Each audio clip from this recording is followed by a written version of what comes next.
कुछ लोग अपनी खुशी दूसरों में ढूंढने लगते हैं। वो चाहते हैं जब कोई उन्हें प्रेम करेगा तो उन्हें खुशी मिलेगी, कोई उनकी केयर करेगा, उनकी देखभाल करेगा तो उन्हें खुशी मिलेगी, कोई उन्हें सिक्योरिटी देगा, उन्हें पूरी ज़िंदगी के लिए एक उसमें बांध देगा कि हाँ मैं तेरे लिए खड़ा हूँ, तो उन्हें खुशी मिलेगी। और उनके खालीपन को कोई भरेगा तो उन्हें खुशी मिलेगी। और ऐसे लोग तलाश में जुट जाते हैं, निकल जाते हैं किसी अपने को पाने के लिए। और ऐसे लोग उनको मिल भी जाते हैं, प्रेम करने वाले, केयर करने वाले, सिक्योरिटी देने वाले।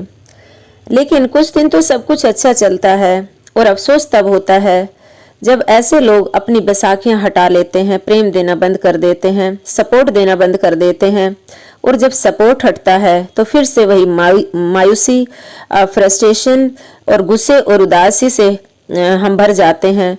हमारी सेल्फ एस्टीम खत्म हो जाती है और हम फिर से दुखी रहने लगते हैं और दूसरों को जिम्मेदार ठहराने लगते हैं। और हम फिर दोबारा ऐसी चीज़ों या लोगों की तलाश में निकल जाते हैं जो हमें प्रेम देंगे, खुशी देंगे, केयर देंगे, सिक्योरिटी देंगे। लेकिन कहीं भी नहीं मिलती, क्योंकि हम आत्मा पर काम नहीं करते हैं। जब हम संसार में आते हैं तो हमारी आत्मा का आधा हिस्सा हमारे पास होता है और आधा हिस्सा कहीं खोया होता है। हमें मालूम नहीं होता है कि वो हिस्सा हमारा जो खोया है उस पर काम करना पड़ेगा। उसको पूर्ण करने के लिए हमें काम करना पड़ेगा अपनी आधी आत्मा पर। माता पार्वती ने हजारों साल तपस्या की, तब भगवान शिव को पाया।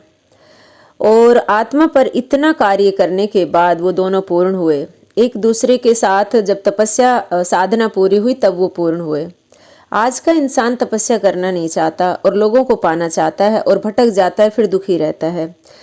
हमारी आत्मा का भी एक हिस्सा कहीं खो गया है। उसको पूर्ण करने के लिए, उसको हमारे अंदर ही मर्ज करने के लिए आधा पार्ट हमारे पास है, आधा इधर उधर भटक रहा है।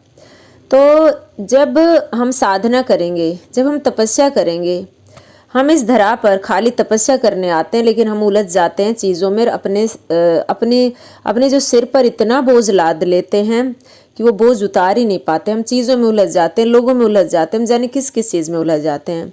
हम खाली एक सिंगल आत्मा है और सिंगल में भी एक पार्ट हमारा इधर हो गया है, एक इधर हो गया है, और उस पर हमें काम करना पड़ेगा। मर्ज करने के लिए, मर्ज होने के लिए, हमें पूर्णता प्राप्त करने के लिए उस पर काम करना पड़ेगा, साधना करनी पड़ेगी, भगवान का ध्यान लगाना ही पड़ेगा, तब हम पूरे होंगे। चाहते हैं कि शिव और शक्ति की तरह पूर्ण हो तो अपनी आत्मा पर काम करें और ज़रूर करें, ध्यान लगाएं, साधना करें, ध्यान लगाएं। वीडियो अच्छी लगी तो लाइक कर दीजिए।